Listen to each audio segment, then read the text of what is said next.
समस्त सुधीजनों को सादर नमन।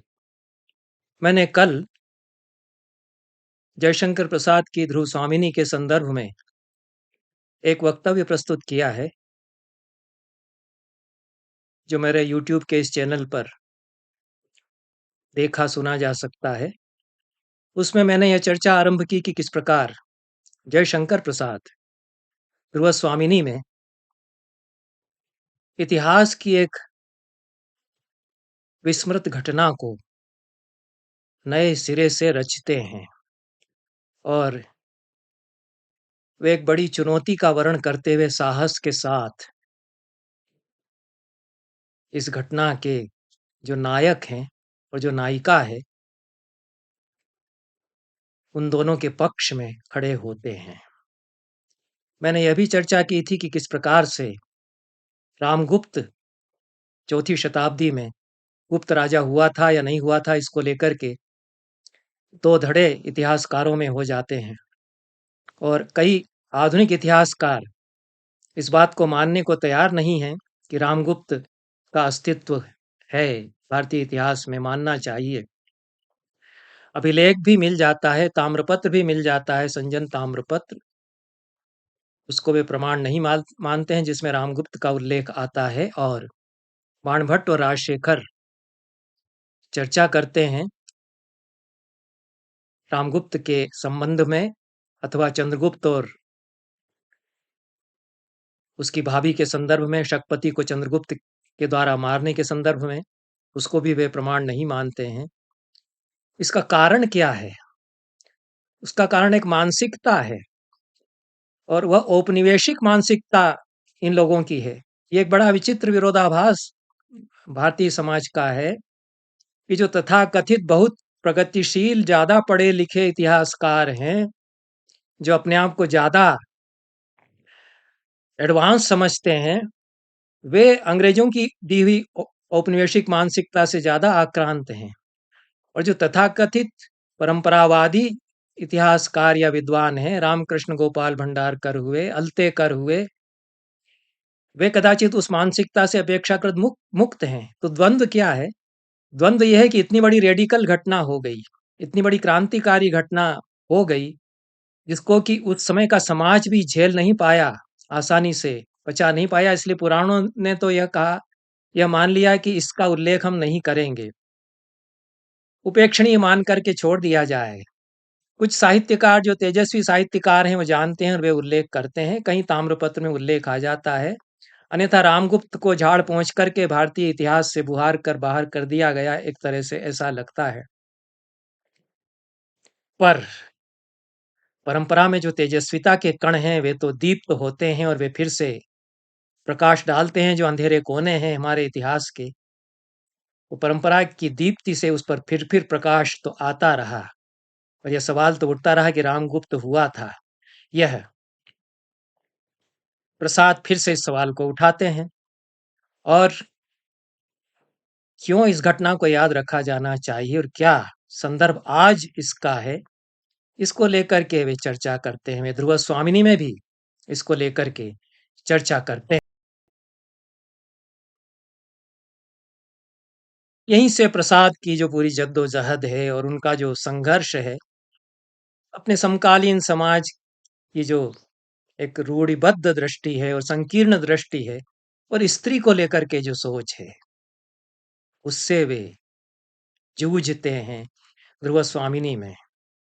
और एक उदार शास्त्र परंपरा का संधान वे एक बार फिर से करते हैं। ध्रुव स्वामिनी की जो भूमिका है, जिसको कि मैंने कहा कि सूचना शीर्षक उन्होंने दिया है प्रसाद ने, इसमें वे नारद और पाराशर जैसे धर्मशास्त्रकारों को उद्धृत करते हैं। ये स्मृतियां उनको प्राप्त थी, इनका अध्ययन उन्होंने किया था। नारद स्मृति को वे उद्धृत करते हैं। स्मृतिकार नारद कहते हैं कि स्त्री एक क्षेत्र है और यह क्षेत्र अबीजी, या जिसके पास बीज नहीं है, उसे नहीं दिया जा सकता। ध्रुव स्वामिनी ने जो किया, अपने देवर से विवाह उसने कर लिया, इसको संगत ठहराने के लिए नारद का उद्धरण प्रसाद देते हैं। दूसरा उद्धरण पराशर स्मृति का वे देते हैं। पराशर कहते हैं कि 5 आपदाओं की स्थिति में स्त्री के लिए दूसरा पति किया जा सकता है। ये विधान मनुस्मृति के विरुद्ध जाते हैं और 19वीं शताब्दी का और 20वीं शताब्दी के आरंभ का जो समाज है, जिसके मानस में बिठा दिया गया है कि मनुस्मृति ही एकमात्र प्रामाणिक स्मृति है, तदनुसार भारतीय समाज को नियंत्रित होना चाहिए था। उसी के संस्कार से जो आधुनिक इतिहासकार हैं, कदाचित यह स्वीकार करने को तैयार नहीं है कि धर्मशास्त्र की परंपरा में नारद भी हैं और पराशर भी हैं, और वे स्त्री के पक्ष में यह कह सकते हैं कि पति यदि गायब हो जाता है, नष्टे मृते मर जाता है, संन्यास ले लेता है, प्रव्रजित हो जाता है, या नपुंसक है, या अधपतित हो जाता है, तो स्त्री दूसरा विवाह कर ले। इस पर मैंने अपने कुछ दिनों पहले प्रस्तुत किए गए एक वीडियो में अधिक विस्तार से चर्चा भी की है। पुनर्भू की 7 कोटियां याज्ञवल्क्य आदि ने बताई हैं। वात्स्यायन ने कामसूत्र में भी बताई हैं। पुनर्विवाहिता स्त्री के लिए पुनर्भू नाम दिया जाता है, और विधवा भी उसमें से एक कोटि है। विवाहिता स्त्री का पुनर्विवाह कब कब किया जाना चाहिए, और विवाहिता भी पुनर्भू हो सकती है, और उसको भी क्या क्या मिलेगा हक उसका, इस पर बात की जाती रही है धर्मशास्त्रकारों के द्वारा। याज्ञवल्क्य, पराशर और नारद आदि, और बाद के कुछ और स्मृतिकार जिनका कि उल्लेख मैंने उस वक्तव्य में किया है, ये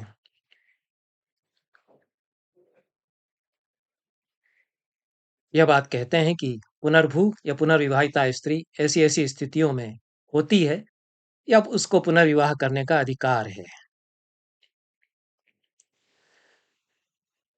कल जैसा मैंने कहा था कि इतिहास के अपने सारे अध्ययन का विनियोजन करते हुए प्रसाद यह सिद्ध करते हैं कि यह एक सत्य घटना है जो देवी चंद्रगुप्तम की कथा में आई है। देवी चंद्रगुप्तम की जानकारी, जो नाटक है विशाखदत्त का, उसको उसकी जानकारी उनको है। दूसरा, ये जो घटना हुई उससे जो कुछ खलबली समाज में मची होगी, और उसको आज बताने से फिर खलबली जो मच सकती है, उस पर प्रसाद दृष्टि रखते हुए अपने अध्ययन के आधार पर प्रबल युक्तियों और तर्कों का वितान खड़ा करते हुए इस घटना के पक्ष में, इसके संगतिकरण के लिए धर्मशास्त्रकारों का हवाला देते हैं। और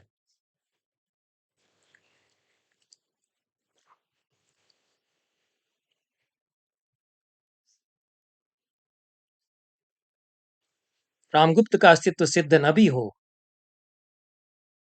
तब भी अंतर नहीं पड़ता, क्योंकि देवी चंद्रगुप्तम में कथा है तो कथा तो चली आ रही है। कथा में भी यदि यह घटना घटी है तब कथा भी याद रखने लायक है, देवी चंद्रगुप्तम भी याद रखने लायक है। यह प्रसाद की दृष्टि रही है। और आधुनिक इतिहासकारों पर कटाक्ष करते हुए प्रसाद कहते हैं कि इतिहास में जो कुछ घटा है उसकी सार्थकता की पहचान की जानी चाहिए।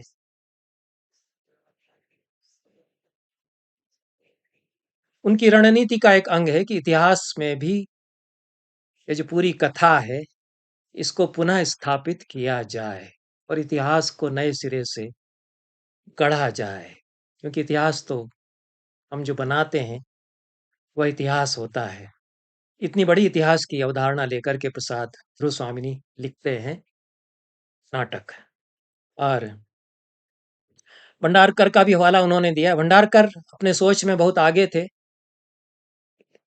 यह भी जो जो विचित्र अंतर्विरोध भारतीय समाज का मैंने कहा कि तिलक जो अंग्रेजों के खिलाफ बहुत रेडिकल पॉलिटिक्स कर रहे हैं, गर्मदल के नेता हैं, वे कितने पुरातन पंथी हैं स्त्री को लेकर के, स्त्री शिक्षा को लेकर के, कितना रूढ़िबद्ध उनका दृष्टिकोण है।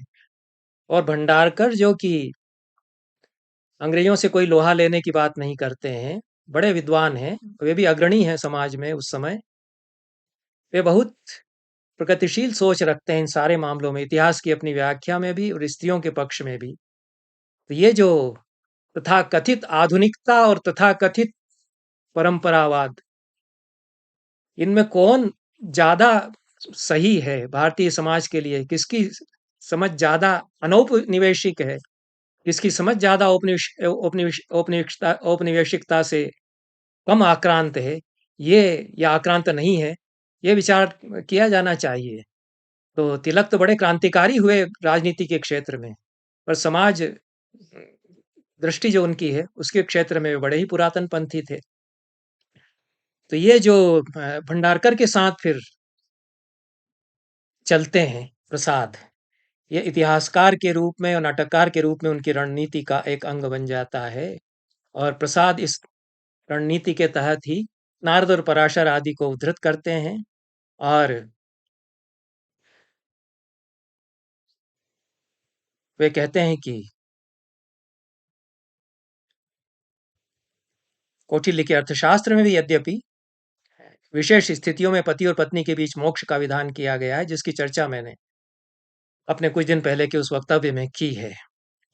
तो ये सारी बातें प्रसाद के मानस में हैं और पराशर का ये विशेष जो कथन है कि यदि पुरुष अबीजी है, तो क्षेत्र तो बीज रहित नहीं छोड़ा जा सकता है।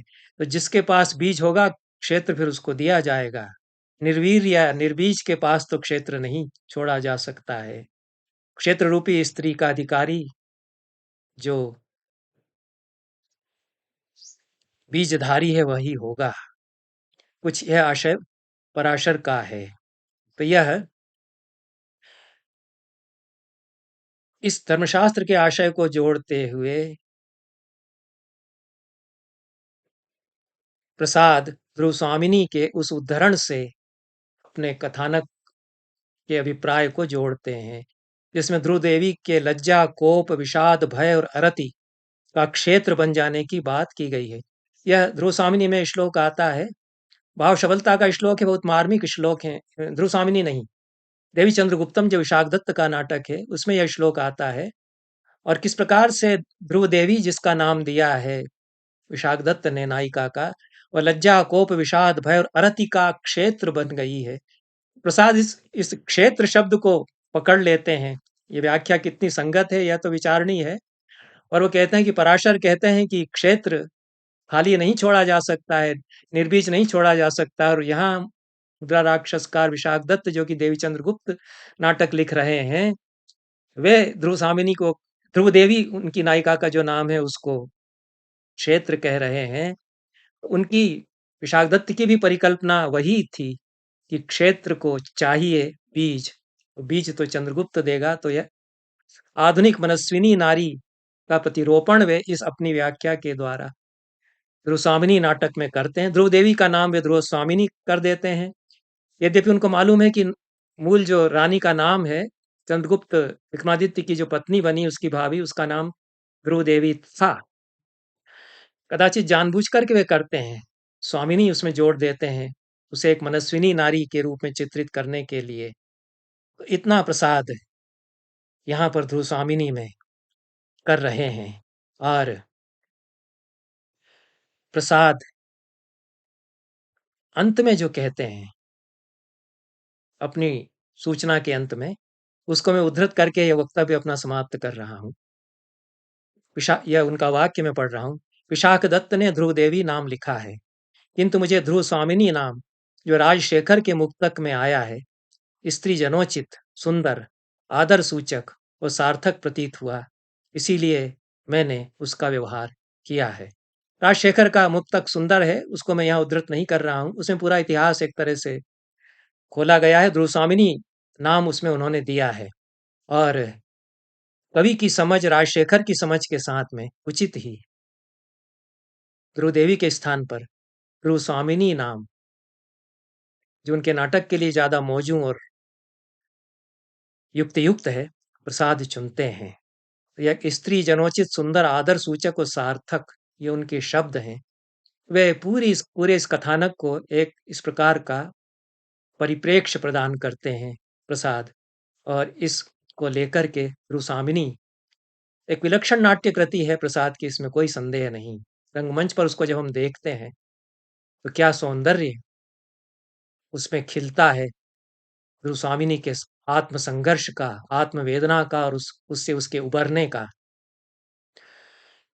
रूपसामिनी नाटक के बारे में आज के वक्तव्य में इतनी ही चर्चा करके मैं इस वक्तव्य को यहाँ समाप्त करता हूँ और अगले वक्तव्य में मैं इस चंद्रगुप्त देवी चंद्रगुप्तम नाटक के बाद पिछले 2 वक्तव्यों में आज का वक्तव्य मिला करके करता आ रहा हूँ। उसकी कहानी क्या है? प्रसाद रूपस्वामिनी में उससे कितना लेते हैं और कितना नया करते हैं, इस पर बात करूँगा। बहुत-बहुत धन्यवाद। नमस्कार।